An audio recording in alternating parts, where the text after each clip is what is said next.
अस्सलाम वालेकुम। आज का हमारा टॉपिक है elastic and inelastic collision. Lecture को स्टार्ट करने से पहले मैं बताती चलूँ कि आप मेरे चैनल को लाइक करें, शेयर करें और सब्सक्राइब करें और बेल आइकन पे क्लिक करके और वीडियोस को सिलेक्ट करें ताकि आपको नए आने वाली वीडियोस की नोटिफिकेशन मिलती रहे।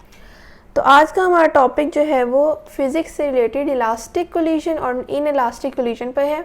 इन दोनों का कंपैरिजन हमारे सामने है। हमने ये डिस्कस करना है कि हमारे पास इन दोनों कोलिजन्स में लॉज हमारे पास किस तरह ओबे होंगे और हमने किन किन चीज़ों को जो है उनके रेफरेंस के तौर पे हमने इनमें डिफ्रेंशिएट करना है। फिर हम इनकी एग्जांपल और एक एमसीक्यूज़ भी डिस्कस करेंगे। हमारे पास फर्स्ट पॉइंट है कि momentum of system remains conserved या कांस्टेंट। इलास्टिक कोलिजन का पहला पॉइंट है कि मोमेंटम जो सिस्टम का है वो कंजर्व्ड रहता है। इसका हमारे पास क्या मतलब है कि द टोटल मोमेंटम जो है हमारे पास बिफोर कोलिजन और आफ्टर कोलिजन इलास्टिक कोलिजन में वो कंजर्व रहेगा। इन इलास्टिक कोलिजन में भी हमारे पास momentum of the system remains conserved. तो ये हमारे पास दोनों पॉइंट्स जो हैं वो एक दूसरे से सिमिलर थे। इलास्टिक कोलिजन का सेकेंड पॉइंट है kinetic energy of the system remains conserve, यानी हमारे पास जो इलास्टिक कोलिजन है इसमें मोमेंटम भी कंजर्व रहेगा, साथ ही साथ काइनेटिक एनर्जी भी हमारे पास कंजर्व रहेगी। इन इलास्टिक कोलिजन में मोमेंटम कंजर्व था लेकिन हमारे पास काइनेटिक एनर्जी कंजर्व नहीं थी, does not remain conserved during in elastic collision. अब इसकी वजह भी हम देखते हैं। अब हमें कहा है थर्ड पॉइंट में no sound and heat is produced during collision. अब हमारे पास जो है जब भी टू ऑब्जेक्ट्स आपस में कोलाइड करते हैं, उनके आपस में जो है इम्पैक्ट होता है, इंटरेक्शन होती है, तो काइनेटिक एनर्जी जो है उनकी कन्वर्ट हो जाती है into some other form of energy, जैसे कि साउंड एक एनर्जी है और हमारे पास हीट भी एक फॉर्म ऑफ एनर्जी है। लेकिन हमारे पास जो है इलास्टिक कोलिजन में साउंड और हीट एनर्जी जो है वो प्रोड्यूस नहीं होती है कोलिजन के दौरान, यानी काइनेटिक एनर्जी जो है वो हमारे पास कन्वर्ट नहीं होती है into other forms of energy. इसी वजह से इस काइनेटिक एनर्जी को, इस सिस्टम की काइनेटिक एनर्जी को कंजर्व्ड कहा गया कि ये कांस्टेंट रहती है ड्यूरिंग इलास्टिक कोलिजन। ये हमारे पास एक आइडियल केस है क्योंकि रियल लाइफ में ऐसी कोई भी टू ऑब्जेक्ट्स नहीं है जो आपस में कोलाइड करें और उनकी जो काइनेटिक एनर्जी है वो अदर फॉर्म्स ऑफ एनर्जी में कन्वर्ट ना हो। कुछ काइनेटिक एनर्जी जो है हमारे पास हीट में कन्वर्ट होती है। जब कोलाइड करते हैं तो दोनों ऑब्जेक्ट्स हीट प्रोड्यूस करते हैं और साउंड भी प्रोड्यूस करते हैं, और वो दोनों फॉर्म्स ऑफ एनर्जी हमारे पास काइनेटिक एनर्जी से आती है, जिस काइनेटिक एनर्जी से वो मूव कर रहे होते हैं और आपस में आके कोलाइड करते हैं। अगर हम इसी पॉइंट को यहाँ पर देखें तो sound and heat is produce during collision. Sound और हीट यहाँ पर क्यों प्रोड्यूस हो रही है? क्योंकि यहाँ पर काइनेटिक एनर्जी जो है वो कंजर्व नहीं हो रहा, काइनेटिक एनर्जी कन्वर्ट हो रही है इनटू साउंड एंड हीट। इसी वजह से हमारे पास सेकंड और थर्ड पॉइंट एक दूसरे से रिलेटेड है और एक दूसरे को एक्सप्लेन कर रहे हैं। और ये हमारे पास रियल लाइफ की कोलिजन है, इसीलिए हमने इसे रियल कोलिजन कहा। मोस्ट जो हमारे पास कोलिजन जो होती हैं वो इन इलास्टिक कोलिजन ही होती हैं। हम लॉज पे डिस्कस कर लेते हैं कि मोमेंटम और टोटल एनर्जी की अगर बात की जाए ऑफ द सिस्टम। अब यहाँ पर देखें जो इम्पोर्टेंट बात है वो है सिस्टम की। सिस्टम यानी कि पूरा एक आइसोलेटेड सिस्टम, हम उसकी डिस्कस कर रहे हैं। हम किसी एक इंडिविजुअल ऑब्जेक्ट की बात नहीं कर रहे। फॉर एग्जाम्पल ये बॉडी हमारे पास मैस और ये हमारे पास बॉडी है मैस, ये भी दोनों के सेम मैस है।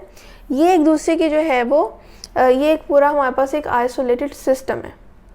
अब हमारे पास ज़रूरी नहीं है कि इसका जो है मोमेंटम इसके इक्वल हो, चेंज भी हो सकता है, इसका ज़्यादा हो सकता है, इसका कम हो सकता है, लेकिन टोटल जो हमारे पास मोमेंटम है एक सिस्टम का, ये तो हम इंडिविजुअल बात कर रहे हैं ना कि इस मैस m का हम चले m1 कह देते हैं, मैस m1 का हमारे पास जो है वो मोमेंटम ज़्यादा है, जबकि मैस m2 का जो है वो मैस कम है।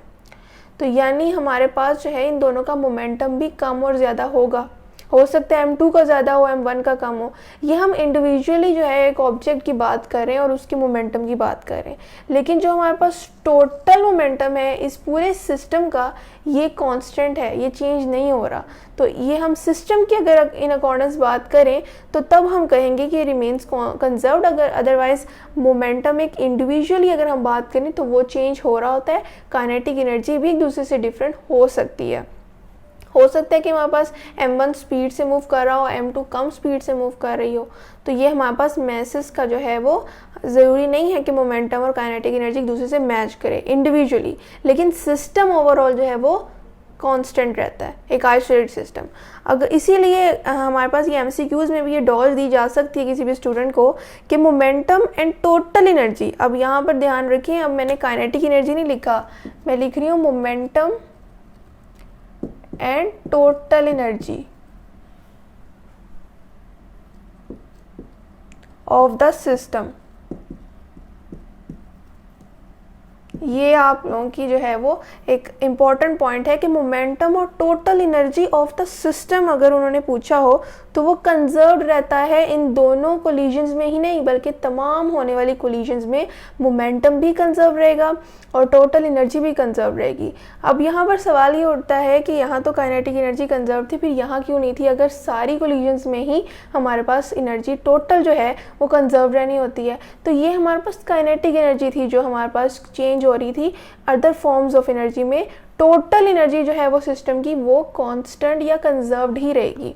तो ये एक इम्पॉर्टेंट पॉइंट था, मैं यहाँ स्टार लगा देती हूँ MCQs के पॉइंट ऑफ व्यू से कि अगर काइनेटिक एनर्जी के बारे में पूछा जाएगा कि वो और मोमेंटम कंजर्व्ड है तब इलास्टिक कोलिजन और आइडियल केस बनता है। अगर मोमेंटम और काइनेटिक एनर्जी जो है वो कंजर्व एज अ होल है, टोटल का एनर्जी की बात करें तो वो फिर तमाम कोलिजन्स के लिए कंजर्व रहेगी।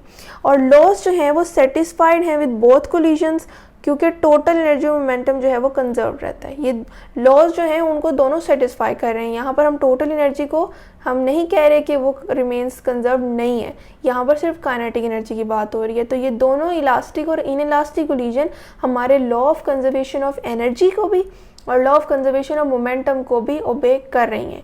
ये दोनों हमारे पास इलास्टिक और इनइलास्टिक कोलिजन लॉज को ओबे कर रही हैं। क्यों?